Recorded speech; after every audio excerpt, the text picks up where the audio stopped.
오늘은 12월 13일 수요일입니다. 미국의 증시가 지금 연 4일째 상승 중에 있습니다. 1년이 지나가는 지금 되돌아보니 작년이 저가 매수 기회였구나. 작년과 올해의 주가를 비교해보니 현재 이 가격으로 주식을 사 모아야 됩니다. 겨우 1년이 지났을 뿐인데도 작년에 비하면 정말 많이 비싸졌습니다. 지금 알고 있는 이것을 1년 전 그때도 알았더라면, 그랬다면 1년 전에 그 무서운 하락장에서 용기를 내서 정말 요즘 말로 영끌이라고까지 표현을 하는 있는 돈 없는 돈 다 끌어모아서 주식을 사 모았더라면 단 1년 만이라도 만족스러운 수익을 낼 수 있었을 텐데, 이미 지나간 일 돌이킬 수도 없고 이미 끝난 일이고, 좋아, 다음에 또 크게 하락하는 하락장, 약세장이 작년처럼 또다시 찾아오게 되면 그때는 불안하고 공포에 떠는 게 아니라 좋은 기회를 삼고 용감하게 행동할 거야. 나는 이번엔 꼭 그렇게 할 거야. 라는 다짐을 했는데, 그런데 그 약세장이, 작년 같은 그런 하락장이 언제 올지, 몇 년 후에나 찾아올지, 5년 후, 8년 후 언제 올지 몰라요. 이제는 하염없이 기다려야 하는 상황입니다. 그런데 작년처럼 또 하락장이 오면 대부분의 사람들이 또 공포에 떨어요. 이거 역사적인 이 반복이에요, 이것은. 그러나 앞으로 몇 년 후를 생각해 본다면 작년에 비해서 많이 비싸지긴 했어요. 이 현재의 주가는 앞으로 3년, 5년 미래를 본다면 많이 싼 가격일 것입니다. 그러니 주식 투자를 싸게 사서 비싸게 팔겠다, 이건 말도 안 되는 상상이에요. 누구든지 100에 100명 모든 사람들이 싸게 사서 비싸게 팔겠다 생각하죠. 또 그러고 싶다고 생각하죠. 말도 안 되는 상상입니다. 극히 일부는 성공하는 사람이 있어요. 그러나 확률상으로 말이죠. 이런 말도 안 되는 상상을 버리고 비싸든 싸든 강세장이든 약세장이든 뭐죠? 항상 강조해 왔어요. 돈이 생기는 대로 현금을 주식으로 바꿔서 장기 보유. 더군다나 한 주가 막 100만 원, 5, 60만 원, 그게 아니에요. 그죠? 이 만 원, 2만 원 돈 아닙니까? 만 원대예요. 평균적으로 우리가 모아가는 세계 1등 시장의 ETF 종목들이. 얼마나 사기 편합니까? 그것도 싼 가격이니까. 이렇게 현금을 주식으로 바꿔서 장기 보유, 팔지 않고 오랫동안 보유하는, 계속 사 모으기만 하는 이런 전략이야말로 개인 투자자가 주식 투자로 재산을 불릴 수 있는 유일한 투자 방법이라는 것 잊지 맙시다. 근데 너무 많이 말씀드렸어요, 이 방법을. 거기다가 또 하나 추가할 거, 분산 투자. 당장 내일의 주가도 모르는데 사람이 1년, 3년, 5년의 주가를 어떻게 알겠어요? 안전하게, 완벽하지는 않더라도 주식 투자 자체가 가장 큰 리스크를 안고 하는 것인데, 완벽하지는 않더라도 최대한으로 리밸런싱을 잘해서 분산 투자와 돈이 생기는 대로 주식을 바꿔서 보유하는 전략을 실행해서 나의 노후 대비 꼭 성공할 거야 라는 마인드면 개인 투자자가 주식 투자를 성공하기 어렵거든요. 성공합니다. 작년에 그렇게 하락하더니 반대로 지금은 너무 빨리 주가가 오르고 있습니다. 앞으로 다시 좀 하락을 해도 돼요. 천천히 올라야 주식을 사 모아가는 입장에서는 장기적으로 괜찮을 텐데, 실적이 말이죠. 수익률이 말이죠.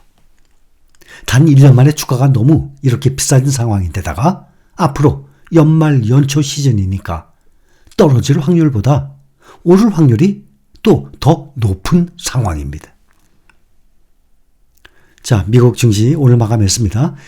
지수들이 일제히 상승해서 지금 매일 연 고점을 경신 중에 있습니다.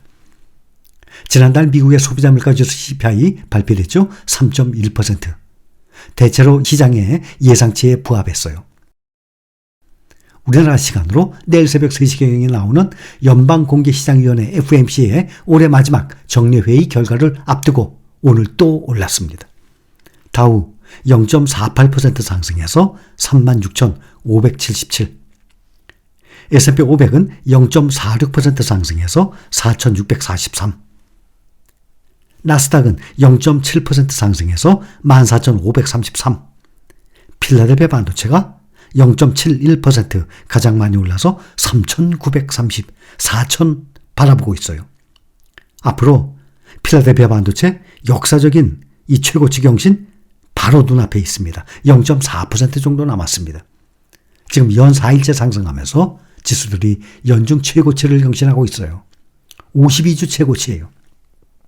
S&P 500이 작년 22년 3월 금리 계속 올리기 시작했죠. 그 이후 최고예요. 나스닥은 그 다음 달 작년 4월 이후 최고. 다우지수는 작년 1월 이후 최고 기록했습니다. 거기다가 연말을 앞두고 있으니 추가 상승의 확률은 또 더욱 커지고 있어요. 역사적인 지수 최고치 필라델피아 반도체 지수가 가장 먼저 도달할 것 같습니다. 오늘 현재 지수가 3,930이에요. 약 0.4% 더 오르면 역사적 최고치를 넘어서 또 처음으로 조금 더 올라서 반도체 지수가 4,000도 넘어갈 것입니다. 이런 식으로 조금 길게 보고 2023년 이제 끝나갑니다. 앞으로 3년 후 5년 후를 본다 그러면 반도체 지수가 지금 3,930이 4,000, 5,000. 또 S&P 500 지수 4,643이에요. 4,800, 5,000 얼마든지 넘어갑니다.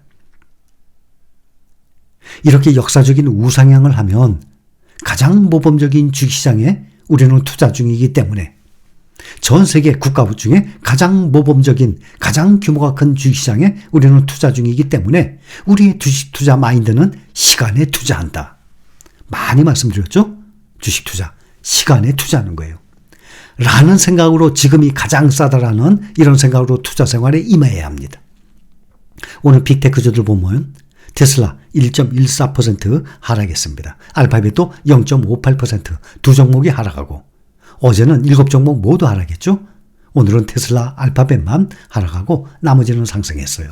엔비디아가 2.21%, 반도체주에서 어제 9%나 급등을 했던 브로드컴 오늘 또 4.18% 급등하고 요즘 계속 상승 중이죠.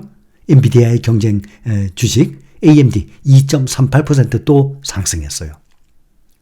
또 어제 말씀드렸죠. 루시드 나스닥 100 지수에서 퇴출된다는 소식, 또 쉐리하우스 CFO가 자리에서 물러난다는 소식에 어제 2.5% 정도 하락을 했는데 오늘은 더 크게 8.46%나 급락을 했습니다. 투자자들의 시선을 모았던 11월 소비자물가지수 CPI 전년 대비 3.1% 상승했어요. 전문가들 기대에 부합하는 결과예요. 변동성이 큰 식품과 에너지를 제외한 근원 CPI는 1년 전보다 4% 올랐습니다.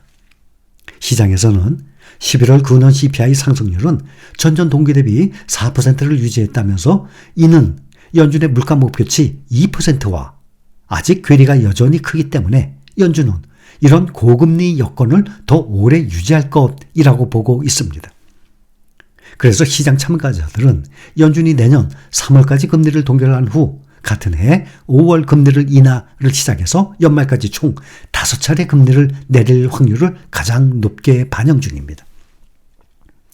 내년 3월에 금리 0.25% 이상 인하할 것이라는 예상은 이번에 CPI 발표 전 약 50%에서 지금 43.7%로 떨어졌어요. 현재 시장은 5월에 기준금리가 인하될 가능성을 75%에서 약 78% 정도로 상향 조정 중에 있습니다.